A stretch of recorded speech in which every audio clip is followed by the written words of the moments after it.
En manchette ce soir, quel avenir pour Pierre Dufour? Le député indépendant ne ferme aucune porte. L'interdiction du cellulaire à l'école continue de diviser. J'aime ça qu'on n'ait pas de cellulaire parce que on est obligé de se parler. Et l'UQAT lance une nouvelle institut de recherche.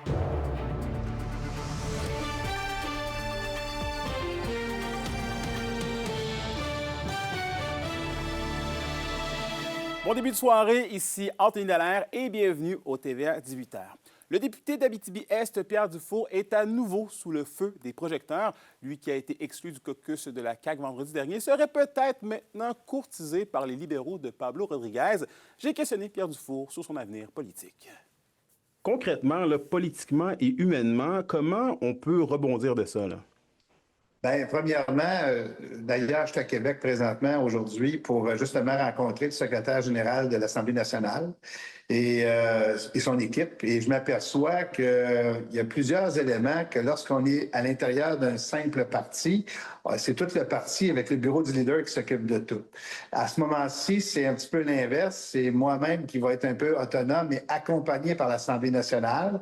Puis, je m'aperçois qu'il y a quand même des éléments très intéressants pour un député indépendant qui veut prendre la parole sur des endroits bien précis, que ce soit pour une pétition. Donc, il n'y a pas besoin d'avoir l'appui du leader pour déposer la pétition. On peut déposer une pétition. On peut poser des questions en chambre. C'est sûr qu'on est limité à une question environ par 7 séances de questions, 7 périodes de questions, mais je m'aperçois qu'il y a quand même des outils qu'on peut utiliser pour essayer de faire pression pour davantage exposer les enjeux de la région, alors que quand j'étais au parti au pouvoir, bien, c'était plus difficile parce que c'est les ministres vraiment qui avaient le rôle de pouvoir répondre à l'opposition. Ce matin, on apprenait là, de Pablo Rodriguez que vous avez eu le Pablo Rodriguez, évidemment, chef du Parti libéral, que vous avez eu des discussions, du moins, il vous a appelé là, pour savoir comment vous allez. Est-ce que le chef du Parti libéral vous a peut-être courtisé? Si oui, est-ce que vous seriez prêt là, à faire le saut là, dans son équipe là, en vue des prochaines élections provinciales? La première chose, Pablo et moi-même, on se connaît depuis une dizaine d'années. Il avait été d'ailleurs mon parrain lors de la campagne électorale fédérale de 2015. Donc, c'est pas une connaissance là, du jour au lendemain. Donc, ça fait quand même une dizaine d'années qu'on est en lien. De l'autre côté, bien, c'est sûr et certain qu'on a jasé. Pablo s'informait à savoir comment j'étais, comment si ça allait bien, etc. Donc, je pourrais appeler ça un téléphone de courtoisie. Puis, il n'y a pas de direction précise présentement. Là, je pense que c'est important d'assumer le rôle de député indépendant. Puis après ça, on regardera, voir qu'est-ce qu'il y en a. Mais avant de dire qu'on s'en va dans un parti, il faut connaître c'est quoi les orientations et les idées du parti. Je pense que ça, c'est important aussi avant de faire quoi que ce soit. Puis je vous le dis, moi, la prémisse reste toujours la même. Il faut qu'une région comme l'Abitibi-Témiscamingue soit reconnue, qu'elle soit à l'intérieur d'une coalition Avenir Québec ou à l'intérieur d'un Parti libéral du Québec. Il faut que la région d'Abitibi-Témiscamingue puisse obtenir ses droits d'être bien représentée partout. Vous n'avez un peu parlé justement que vous pouvez encore parler en chambre, puis vous pouvez encore avoir votre opinion en chambre, mais c'est quoi peut-être l'impact directement sur le terrain ici dans votre circonscription que vous aimeriez ça avoir là, pour la prochaine année jusqu'aux élections, là? Ben, je peux vous dire que la première question que j'aurai la chance d'aller en chambre, ça va certainement porter sur l'étude économique.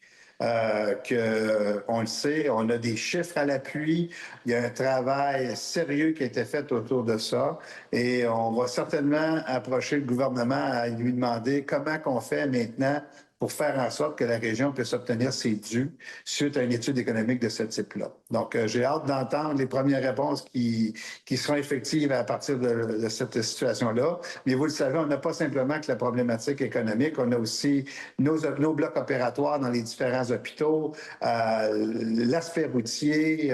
Il y a plusieurs enjeux qu'on a. Nos ressources, nos ressources générales, le fly-in, fly-out qui est un enjeu régional versus nos municipalités. Donc, il y a plusieurs éléments qu'on peut amener en discussion avec les outils que l'Assemblée nationale nous offre. Et on poursuit dans le monde de l'éducation. L'interdiction du cellulaire à l'école continue de diviser. Et Olivier, vous avez été rencontrer des élèves. Comment est vécu l'interdiction de leur côté? Eh bien, Anthony, je vous dirais qu'à l'heure actuelle, c'est pas mal mitigé au niveau des élèves. Certains sont en accord, d'autres sont en désaccord. Pour vous rappeler un peu, le ministre de l'Éducation, Bernard Drinville, avait annoncé en mai dernier l'interdiction des téléphones cellulaires sur tout le terrain de l'école.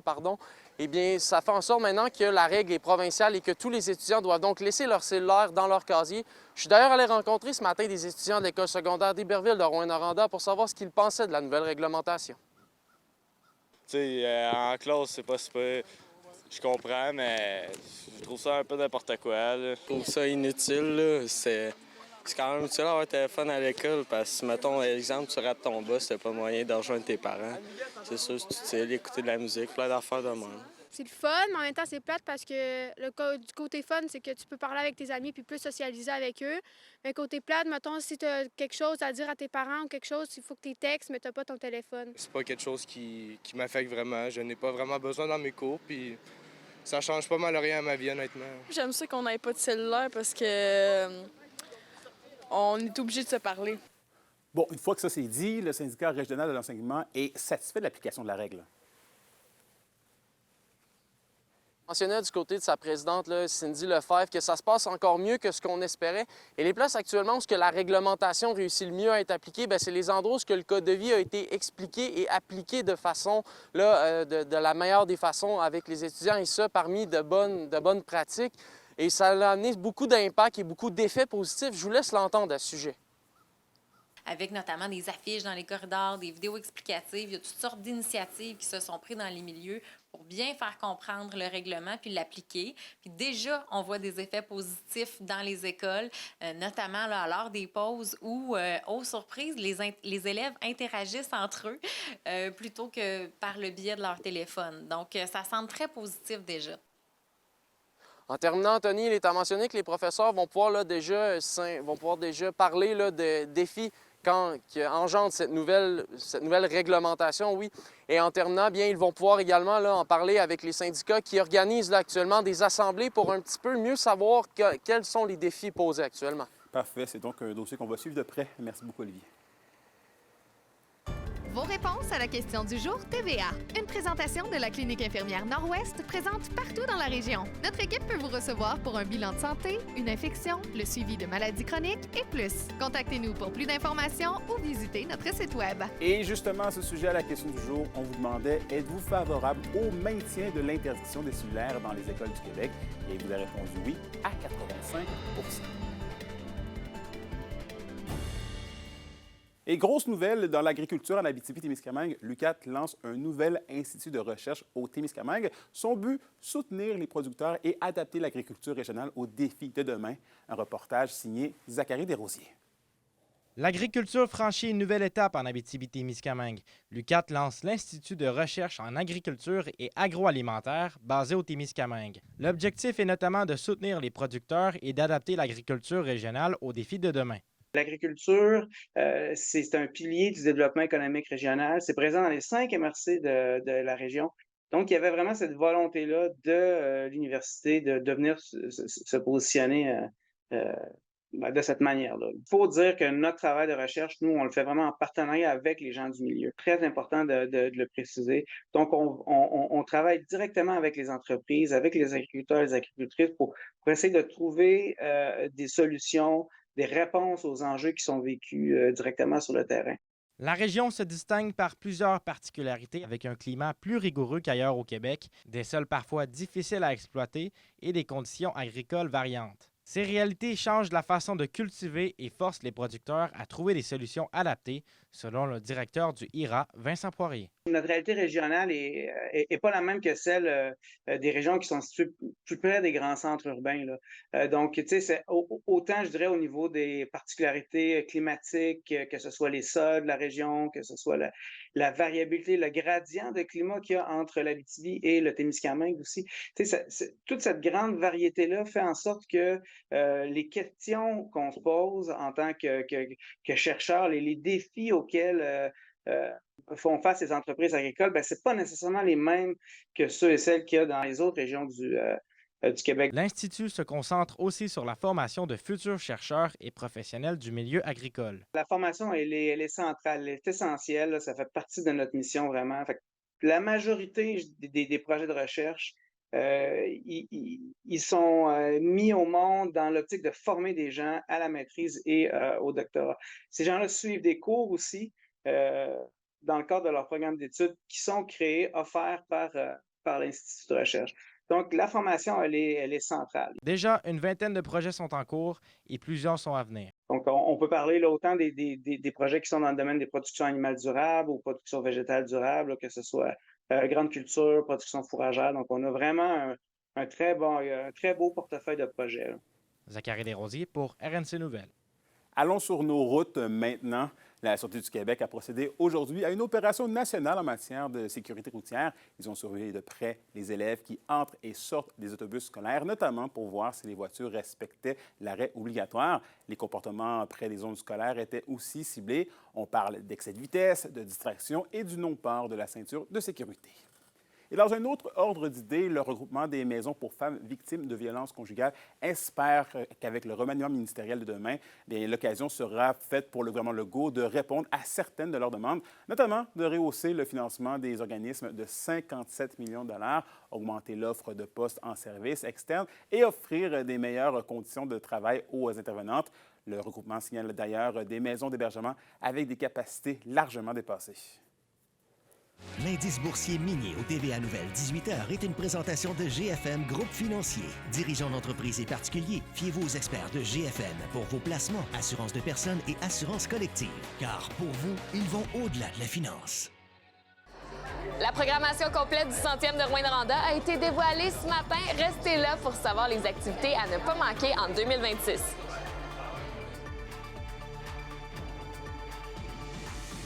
Les SADC de l'Abitibi-Témiscamingue et du nord du Québec vous présentent la bonne nouvelle économique TVA. Le 16 août se tenait la 6e édition de Chapet en fête dans le stationnement du centre sportif organisé par la ville de Chapet en collaboration avec Hydro-Québec. La journée a offert un Springer Car Show, des kiosques variés, des structures gonflables, du maquillage pour enfants ainsi qu'une variété de jeux pour toute la famille.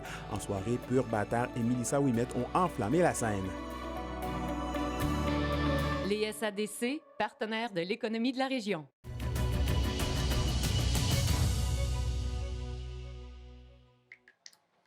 Tu veux ramasser ça, ça, ça, on a ce qu'il faut. Location MSN de Val-d'Or, fier de célébrer avec vous notre 20e anniversaire et de présenter la chronique culturelle. Au culturel, Justine, la programmation du 100e de Rouyn-Noranda a été dévoilée ce matin. Et Anthony, en 2026, c'est une année très mouvementée qui nous attend. Il va y avoir 3 événements signatures provenant de la part de la Société du 100e de Rouyn-Noranda et ça va commencer le 31 décembre 2025 avec le lancement des festivités. Ça aura lieu dans le stationnement du Théâtre du Cuivre. Ça va être un grand spectacle qui va être là pour rassembler toute la population. Ça avait déjà été annoncé auparavant. Alors, on savait déjà que Yves Lambert de la Bottine Souriante allait être de la partie, mais aussi plusieurs artistes locaux. Maintenant, dans les nouveautés qui ont été annoncées aujourd'hui, parmi ces 3 événements-là, eh bien, il va y avoir du 26 au 27 et 28 juin 2026, un grand week-end familial. Ce sera le grand rassemblement de Rouyn-Noranda qui vous attendra avec des activités vraiment pour toute la famille. Et les célébrations se termineront avec le marché des fêtes en décembre 2026, inspiré des grands marchés européens. Et ça va avoir lieu dans le Vieux-Noranda. Alors, ça va être une belle façon de finir ça en beauté, en famille et entre amis dans le Vieux-Noranda. Et c'est vraiment une année très impressionnante, remplie de surprises qui nous attend pour le 100e de Rouyn-Noranda. Bien, moi, j'ai embarqué dans ce bateau-là à pieds joints parce que je trouve que le 100e, c'est une occasion qui ne se représente pas de se célébrer, de célébrer notre passé, comment on s'est construit, comment on en est arrivé aujourd'hui, puis qu'est-ce qu'on veut dans les 100 prochaines années aussi. En fait, on a lancé la programmation. On parle de 55 projets issus de 45 organismes de la ville de Rouyn-Noranda, des festivités sur vraiment toute l'année, une programmation complète qui est soutenue par le 100e, en plus de 3 événements signatures qui vont être produits par la Société du 100e. Donc vraiment, là, une année complète à se remémorer, à se célébrer, à être ensemble, en fait. On sait que la programmation est très, très, très ambitieuse. On a beaucoup d'organismes qui le supportent. On a des calendriers qui sont en vente présentement aux caisses d'information touristique, à la bibliothèque municipale, au Théâtre du Cuivre. C'est des calendriers photos qui sont vendus au coût de 10 où la programmation est toute intégrée, mais elle est aussi disponible, toute la programmation, sur le site web de la Société du 100e anniversaire de Rouyn-Noranda. Organiser le 100e de Rouyn-Noranda, c'est une énorme tâche. Et là, tout à l'heure, je vous ai nommé les 3 événements signatures, mais il y a vraiment une panoplie d'autres activités qui vont vous accompagner tout au long de l'année. La Société du 100e vous a tout cuisiné ça là, dans les dernières années pour vraiment fêter ça en grand, le 100e de Rouyn-Noranda en 2026. Et le président de la Société du 100e était très fier d'enfin annoncer ça à la population ce matin.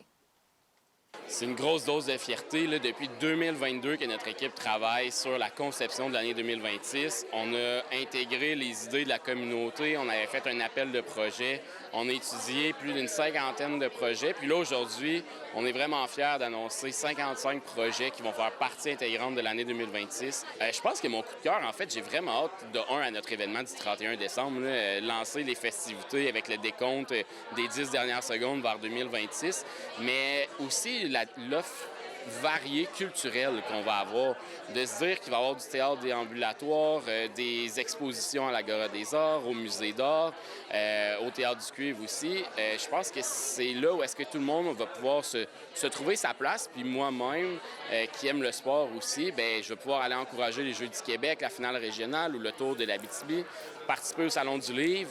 Donc, c'est vraiment une offre qui va être très variée. Allez consulter la programmation complète en ligne et surtout, préparez-vous bien parce qu'en 2026, on fête les 100 ans de Rouyn-Noranda en grand. OK, oui, qu'on se prépare, Justine. Merci beaucoup. On se revoit plus tard pour la météo. Le Rouyn-Norandien Michel Morin se verra recevoir le prix du bénévolat en loisirs et sport de l'art Morin. Ce prix est remis aux personnes dédiées dévouées bénévolement dans le sport. Au retour, on vous dit tout ce qu'il y a à savoir sur la récompense. Les sports vous sont présentés par Thibaut Géant, votre concessionnaire de confiance à Rouyn-Noranda, là où qualité et choix se rencontrent. Au sport, le Rouyn-Norandien Michel Morin est récipiendaire du prix du bénévolat en loisirs et sport de l'art Morin. Ce prix est remis à une personne dédiée et dévouée bénévolement dans sa région. Une entrevue de Roxane Caillouette. Parce que votre implication est vraiment au milieu du sport, des loisirs. Qu'est-ce qui vous a amené à être passionné, en fait, par ça? Parce que ça fait des années que vous êtes impliqué là-dedans. Bien, 2 passions, comme tu dis, le hockey, la musique. Donc, à travers les différents engagements que j'avais avec le hockey mineur et les Stadelles, avec la Corpo des Fêtes pour Ascon-Lumière. Donc, j'essaie de canaliser mes énergies dans ce qui me passionne le plus, ces 2 aspects-là.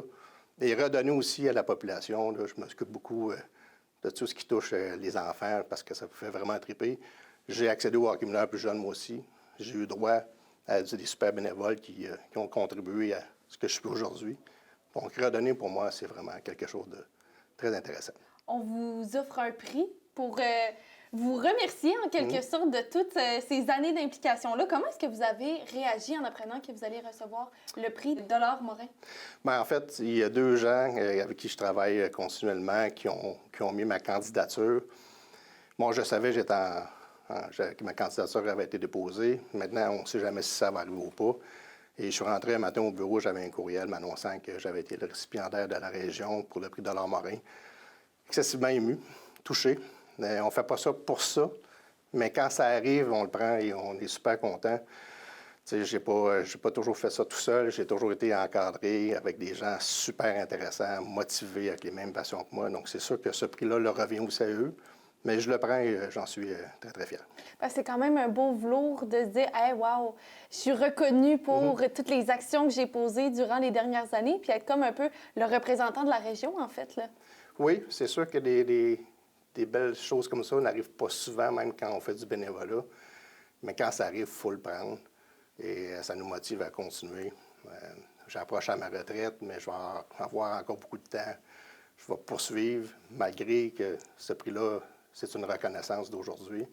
Mais ça va perdurer aussi dans le temps. Qu'est-ce que cette reconnaissance-là du gouvernement signifie pour vous? Bien, je pense que c'est l'appréciation des gens envers mon travail. Quand on fait du bénévolat, on le fait par passion. Mais quand la reconnaissance suit, bien, c'est toujours plaisant. quand on fait des mandats aussi longtemps que 12 ans à titre d'un président de hockey mineur, je pense que si on est encore en poste, c'est parce que les gens apprécient notre travail. Donc, pour moi, c'est une continuité. Quel impact espérez-vous avoir sur les jeunes avec vos implications? De leur montrer que redonner au suivant, c'est toujours important si on veut poursuivre dans notre société. Je pense que le bénévolat, c'est une pierre angulaire de notre société. Démontrer aux gens l'implication qu'on peut faire et le bien-être qu'on peut apporter, je pense que ça, c'est vraiment le plus important. Quels sont vos projets ou vos objectifs pour l'avenir? Je vais poursuivre celle que je fais actuellement. Comme je dis, ma retraite arrive, je vais avoir beaucoup plus de temps, mais tout ce qui va toucher le loisir, le sport, la culture, la musique, si on a besoin de moi, c'est ça, je vais lever la main. Bon, bien, je vous souhaite une bonne continuité dans votre bénévolat et encore une fois, félicitations pour le prix Dollar-Morin. Pour une nouvelle importante à nous communiquer, contactez-nous, nouvelles au pluriel @rncmedia.ca par téléphone au 1-866-463-4636 et notre site web tvaabitibi.ca.